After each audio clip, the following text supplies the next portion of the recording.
everybody. Steve again here. Today I wanted to talk to you about the illustrious, colourful, amazing Apostle Paul, who single-handedly was the most illustrious apostle of the early church, as everybody would admit. No dispute on that one. But what made Paul as great as he was? Apparently he was a testimony for Christ for about 30 years. And as everybody knows, he started off as a persecutor of the early church. He was a Pharisee of the Pharisees. He was taught by Gamaliel. And I'm going to tell you something you don't know about the Apostle Paul. Well, you do know that he didn't like women so much, or he didn't have relationships with women. But do you know why? Do you want to know why? Well, it's related to my new book, The Testament of the 12 Patriarchs, Insights. It's related to my new book because when the Testament of the 12 Patriarchs was translated, first from Hebrew into Latin in the 13th century by the Bishop of Lincoln, and later it was translated from Latin into English in 1907 by R.H. Charles. What they both said was that Paul the Apostle used to keep a copy of the Testament of the 12 Patriarchs with him at all times. And that's why when you read my book, The Testament of the 12 Patriarchs Insights, you're going to see parallels to the writings of Paul in the writings of the 12 Patriarchs. Now, some people say the Testament of the 12 Patriarchs was written 100 BC, and it was written by the Essence sect, Jewish sect. I would dispute that. I would dispute that because of many reasons, such as what I mentioned in one of my other videos about the Library of Alexandria and how it was prestigious from the 100 BC to 300 BC to take old documents, manuscripts, copy them into Greek under the Greek Empire and make a fortune. So, when you know who's interested in money, you can imagine what happened. But now I would state that the Testament of the 12 Patriarchs was actually written by the 12 Patriarchs themselves originally, with some insertions, religious insertions, some more letter of the law insertions like Laws of Moses, after the fact, this sort of thing. But in general, the Testament of the 12 Patriarchs is excellent, and it shows a lot of the original writings of the 12 Patriarchs, including their prophecies about the Messiah, their prophecies about Christ, their prophecies about Jesus, and their prophecies that their own nation of Israel would go astray and become like Sodom and Gomorrah. Just like Christ said. He said, Jerusalem, which is called Sodom and Gomorrah. Not very nice way of describing Jerusalem at the time of John the Revelator. But I think the interesting thing is that Paul himself had a copy of the Testament of the 12 Patriarchs.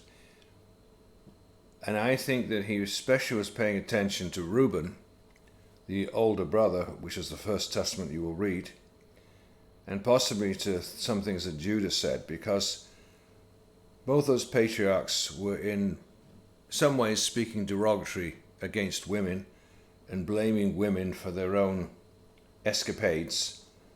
And of course that's very childish, because you can't blame other people for your problems. That's one thing you learn in the military. First thing they teach you, stop blaming life and others for your problems. Stand up for yourself. Take account. And that is still true. It's very true. And I think that Paul was influenced by those writings. Of course, the Essence sect, who did work on the Testament 12 Patriarchs in 100 BC, in my opinion, all they were doing was taking older manuscripts and bring them up to date, rewriting them. Now, whether in their case they took those manuscripts to the library in Alexandria and made a lot of money, well, that's debatable, but I suspect that's exactly what they did, because it was a prestigious thing to do back then. You make a lot of money on old manuscripts.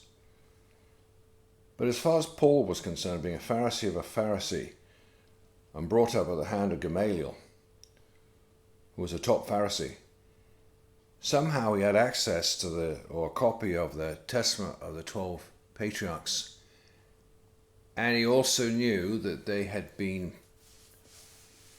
either originated from the Essence sect 100 BC, as was being taught by the Pharisees.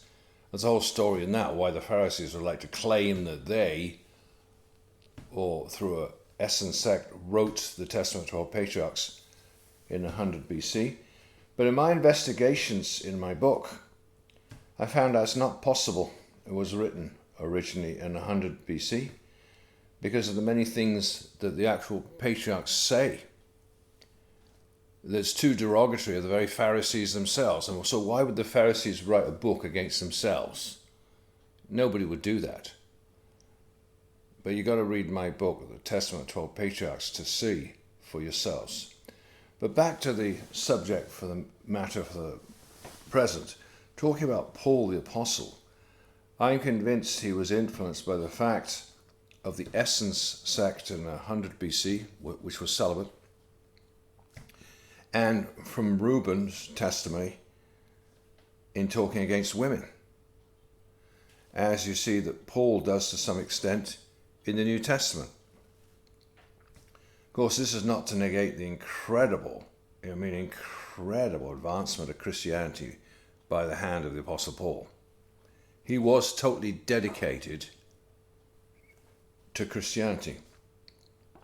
And I think there's several reasons why he was the way he was. Nobody can challenge the fact that Paul was the greatest of the apostles. He was a real leader of the early church.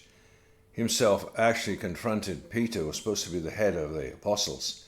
He said he confronted him at Antioch, told him to his face, you're going the wrong direction, mate.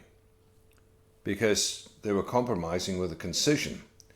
And the concision were Jews that had become Christians, but they said, yeah, but you still got to keep the laws of Moses. Now, if you're a Christian and you have the freedom of the Spirit and you believe the two real laws that Jesus gave, love God, love your neighbors yourself, then how are you going to keep all the laws of Moses and the letter of the law of rituals and all kinds of things? You can't. So the concision was dragging the early Christian church down, and Paul told Peter that right in front of all the apostles. Paul was the real leader of the church. He was the real leader. He was an iconoclast. It is true that Jesus is one who chose the original 12 apostles. But Paul was as one special instrument of the Lord, very special instrument. And I really believe that it's not possible to do certain things without you paying a great price. What do I mean by that? Well, we all know that Paul persecuted the early Christians. When he went house to house and he found any Christians there, he rounded them up and sent them in the jail, or sent them back to the Pharisees in Jerusalem to deal with. And it's possible people got killed in the process. Now, because he was involved in all that, he had a heavy weight hanging over his head. And that's why Christ said about Paul, I will show him what great things he must suffer for my name's sake, for the kingdom's sake. And when you look at it like that, you realize that Paul, in his conversion from Saul to Paul, he suddenly realized all the terrible things he had done in the name of religion, and realized how wrong his Jewish stance had been, and he needed to take the Christian stance and stand up for Jesus, who had met him in the way, in vision or in person, as in the Bible. I think it's actually fantastic, the story of Paul. Nobody in history, especially back then when you were walking, covered such a massive area, the whole Middle East there, and all the way to Rome, of winning so many people to Christ. Nobody comes close to Paul.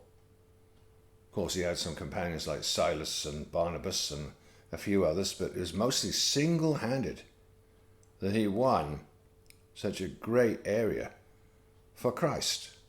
Why? Because he was single-minded. He didn't have any weights. And I think in his case it wouldn't have worked for him to be married or having children. It would have put them in grave danger, because Paul was very outspoken, and he says 3 times I was stoned, 3 times I was whipped, 3 times I was shipwrecked in the sea, and 3 times he was in a prison. He was resurrected on one occasion, died one time. So Paul was an amazing person. This is not to stand up for celibacy and for not being married, not by any means. But it seems that if you're a soldier, sometimes you can be caught off to a war or a battle. I'm going to think Second World War. I can think of General Patton. He was married, but he was away for his wife almost 3 years. 3 years. When people are very dedicated, sometimes they have to make very great sacrifices, maybe the thing that means the most to them. And I think with Paul, whether it's disputed, was Paul an ugly guy? Was he just not desirable to women? Or, of course, there are scriptures that say about Paul that, well, his letters are weighty, but his bodily presence is weak and speech contemptible. That's what was said of Paul. So his real power was in his words, in what he wrote down. And of course he wrote down more than all the other apostles, with the exception of John the Revelator, which came later. Well, his writing came later.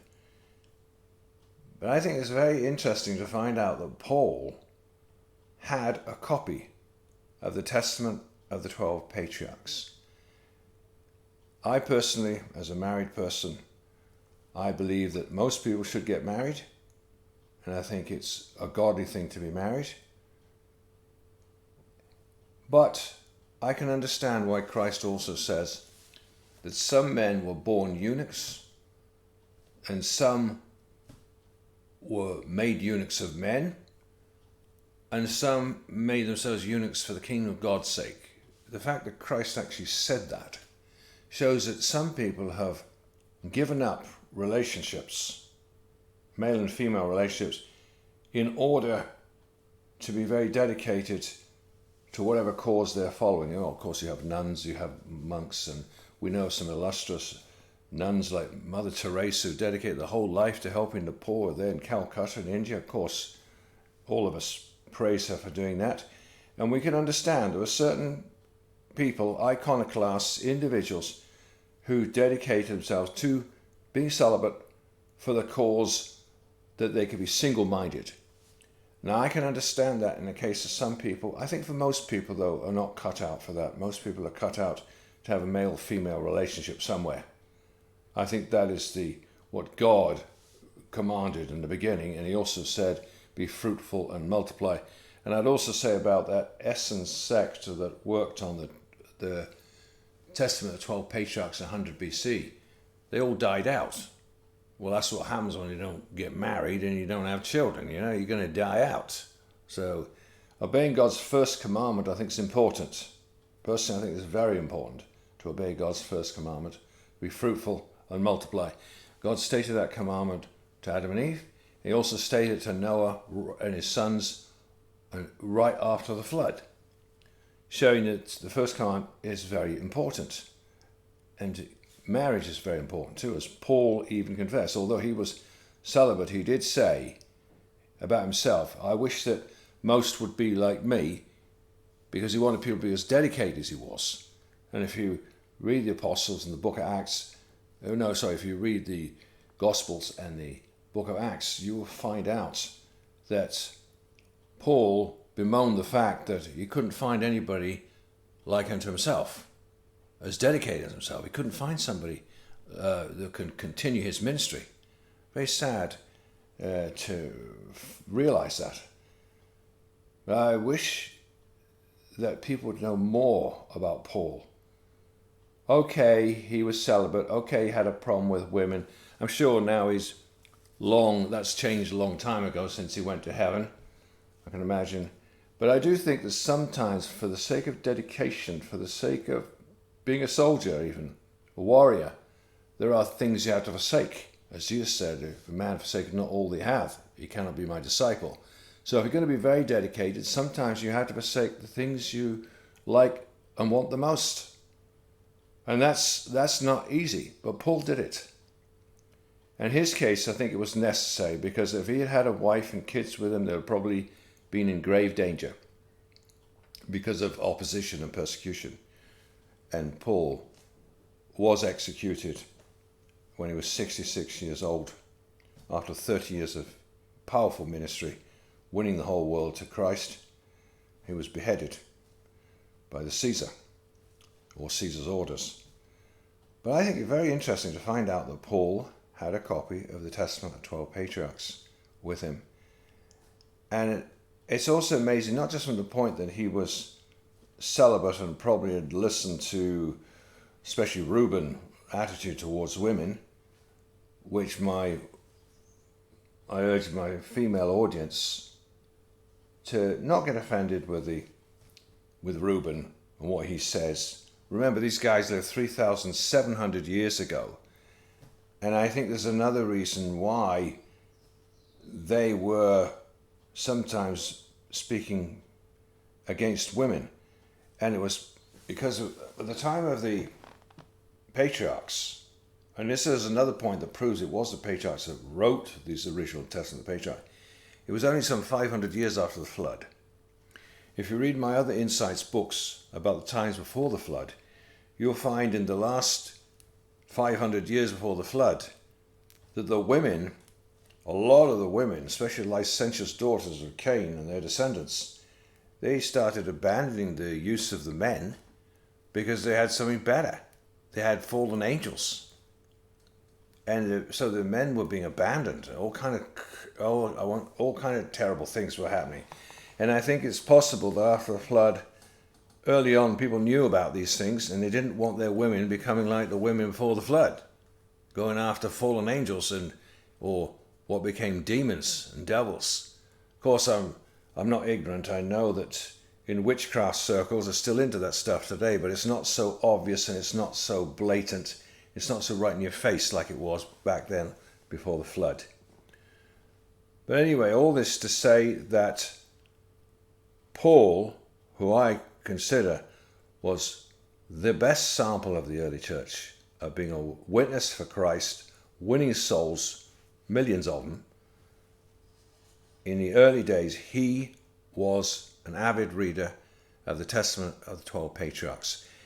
And I would encourage you to read the Testament of the 12 Patriarchs, my new book, Testament of the 12 Patriarchs, Insights, to see why. Why did Paul keep a copy of that particular book with him at all times? And if you want to confirm that information, you have to read those who translated the original book. Well, that's enough for me, Steve. I hope you enjoy this information. What I try to do with my videos is to give you new information, not stuff you've already heard 100 times or 1,000 times in church or somewhere else, but to give you something new that you don't know. Have a great day, everybody. Bye for now.